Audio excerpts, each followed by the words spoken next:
Hello and welcome. You're on Friday Double Bill. This is that show where we tell you, or we at least try and discuss all the films that are playing at a theatre near you. We also let you know from our end whether we think that particular film is a Dekho or Peko in the theatres. Amy Winehouse was a singer with soul, a prodigious musical talent whose appeal crossed cultural and demographic boundaries. But while her music made her a star, her chaotic personal life stole headlines and eventually culminated in her death due to drug abuse and alcohol poisoning in 2011 at the age of 27. Asif Kapadia directs this 2-hour documentary that takes a powerfully honest look at the twisted relationship between art and celebrity and the lethal spiral of addiction.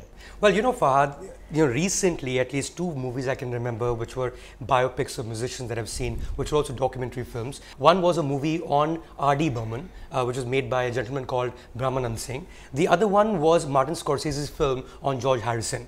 Now, the difference between those 2 films and this one, because it's based on the life of someone who is more contemporary in that sense, is what kind of visuals do we have now? We're living in a time where, the world of selfies and, world of cell phones, where everything is being recorded. So I was just stunned with this particular picture where there are no interviews as such. We're actually seeing her life as she lived it. At least some of the most pivotal moments are actually captured on camera. And I think that just tells you how documentaries of individuals in particular would get made into the future, because we're just revealing ourselves visually so much more than we did before. And I think that is just one of those things that to me makes this film almost a masterpiece. What did you think? Well, absolutely. I mean, let's not forget that Asif Kapadia is also the guy who's responsible for making Senna, a documentary on the life of Ayrton Senna, the race car driver. And this is after the death of Amy Winehouse that he was approached by Universal Studios to make this documentary.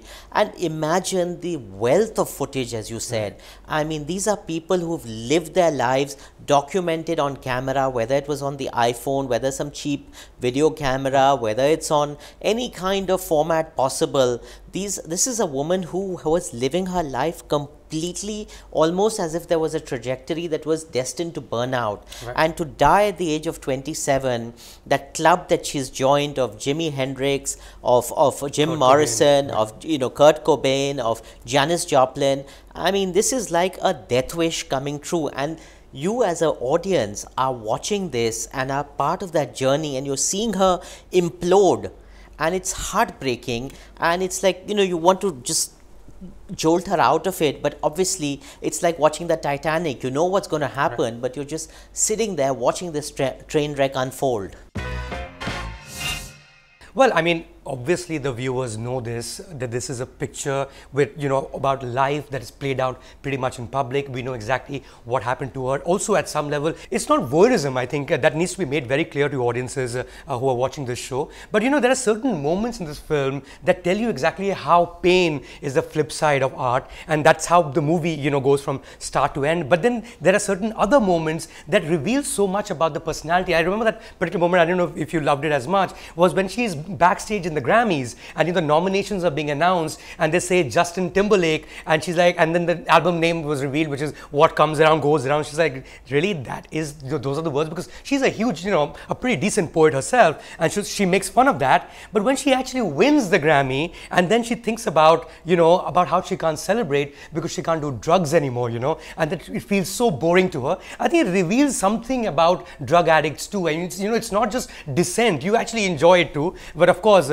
it was not something that she should have been doing. But that's just one moment that I thought was fantastic. What did you think? Oh my God, this film is actually just a series of such vignettes. Almost at the end, one of the last songs she ever recorded was with the great Tony Bennett, right. Who's a great, I'm a huge fan of this man, as was she, and she got an opportunity to record with him, and she was so insecure, and her whole personality was so denuded by drugs that she kept kept saying, apologizing to him, saying, I'm so sorry, I don't want to waste your time, I can't do this. And she was just nailing it, but because she just was so insecure and so fragile by the time, and he was obviously the father figure saying, don't worry, all of them are like them. And she's like, no, you're not like me, I'm like you because I worship you. I mean, beautiful moments like that. And of course, the great tragedy of this woman is that it's the men in her life, whether it's her husband who introduced her to heroin and crack cocaine, or her father